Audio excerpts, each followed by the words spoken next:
Hello mommies, welcome to women दुनिया। आज के इस वीडियो में हम बात करने वाले हैं प्रेगनेंसी के 18वें सप्ताह के बारे में। इस सप्ताह के शुरुआत के साथ आप अपनी गर्भावस्था के 5वें महीने और दूसरी तिमाही में पहुंच गई हैं। ये आने वाला सप्ताह उत्साह और आश्चर्य से भरा एक और सप्ताह होने वाला है, जिसमें आपका शरीर काफी तनाव और नए नए परेशानियों से गुजरने के बावजूद आपके शिशु की पहली हलचल से दूर हो जाने वाला है। आइए अब हम जानते हैं इस सप्ताह में बच्चे का विकास कहाँ तक पहुँचा है। इस सप्ताह के अंत तक शिशु 6 इंच तक लंबा हो चुका होता है और शिशु का वजन लगभग 200 ग्राम तक होता है। शिशु का आकार लगभग एक कैप्सिकम के जितना होता है। शिशु के दिमाग का निर्माण होना तेजी से शुरू हो चुका है। उसके कान, आंखें अब सही जगह पर पहुंच चुकी हैं। आपके गर्भ में शिशु की हलचल अब बढ़ती जा रही है। हो सकता है इस सप्ताह में आपको उसकी हलचल महसूस ना हो, तो भी आपको बिल्कुल घबराना नहीं है। आने वाले 1-2 सप्ताह में आपको ये हलचल जरूर से महसूस होगी। अब हम बात करते हैं हमारे शरीर में प्रेगनेंसी के दौरान इस सप्ताह में क्या बदलाव होते हैं। प्रेगनेंसी के दौरान हमारे शरीर का ब्लड फ्लो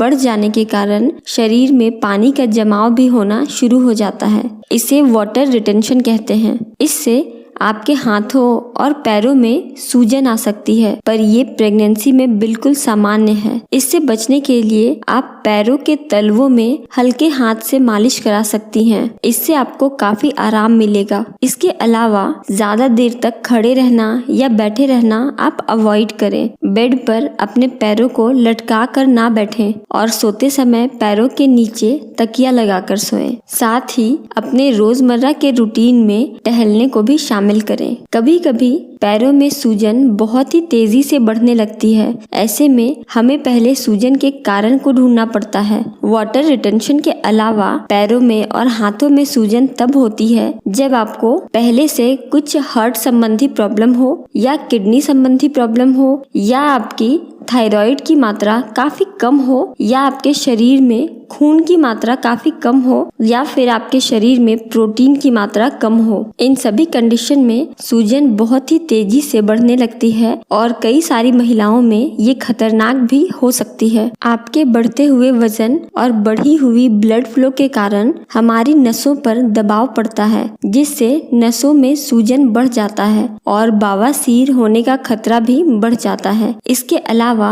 कब्ज की वजह से भी आपको बवासीर हो सकता है, क्योंकि कब्ज में मल के कठोर होने के कारण आपको मल त्याग में काफी जोर लगाना पड़ता है और कब्ज बवासीर में बदल जाता है। इससे बचने के लिए आपको अपने प्रेगनेंसी के शुरुआती दिनों से ही हाई फाइबर वाले फल और सब्जियां खानी चाहिए। सुबह शाम थोड़ा टहलना चाहिए ताकि आपके पेट से संबंधित समस्या कम हो सके। इसके अलावा प्रेगनेंसी में नाक से खून आना भी काफी आम है। शरीर में ब्लड फ्लो बढ़ने से नाक की धमनियां कभी कभी फट जाती है और थोड़ी मात्रा में खून आने लगता है। इसके अलावा ब्लड प्रेशर बढ़ने के कारण भी नाक से खून आ सकता है। अगर आपके साथ ऐसा हो तो आप नाक पर आइस पैक लगा सकते हैं। इससे नाक से खून बहना कम हो सकता है। दूसरा है, जब नाक से खून आए तो 2 उंगलियों से नाक को दबाकर कुछ देर रहने दें और मुंह से सांस लें। तीसरा है, नाक से खून आने पर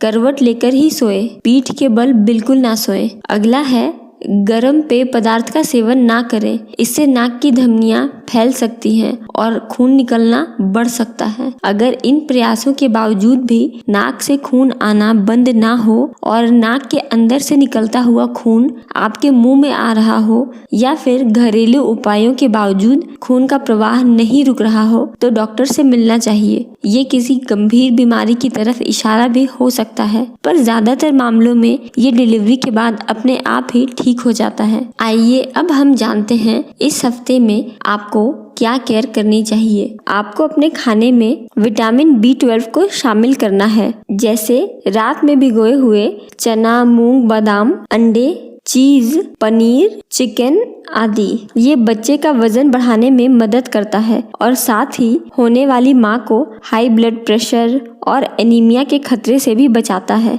इसके साथ ही आपको अनार का सेवन जरूर से करना चाहिए। इसमें भरपूर मात्रा में विटामिन, मिनरल, विटामिन सी और आयरन होता है जो शरीर को एनीमिया होने से बचाता है। इसके सेवन से कब्ज में भी राहत मिलती है। इसका जूस शिशु के दिमागी विकास में भी सहायक होता है। अगला है, अगर डॉक्टर ने जांच के दौरान आपको लो लाइन प्लेसेंटा का प्रॉब्लम बताया रहेगा तो आपको ज्यादा झुककर कोई काम नहीं करना है, पेट पर किसी भी तरह का झटका नहीं लगने देना है और उबड़ खाबड़ सड़क पर यात्रा भी नहीं करना है। इसके साथ ही भारी सामान उठाने से परहेज करना है और साथ ही ज्यादा आराम करना है। आमतौर पर ये परेशानी भी 20 हफ्तों के बाद अपने आप ही ठीक हो जाती है, पर कभी कभी ये लो लाइन प्लेसेंटा की स्थिति काफी गंभीर हो सकती है जिसे प्लेसेंटा प्रीविया कहते हैं। इस परिस्थिति में आपको सी सेक्शन करवाने की जरूरत भी पड़ सकती है। आइए अब हम जानते हैं इस हफ्ते में आपको क्या नहीं करना है। आपको भारी सामान उठाने से बचना है। हालांकि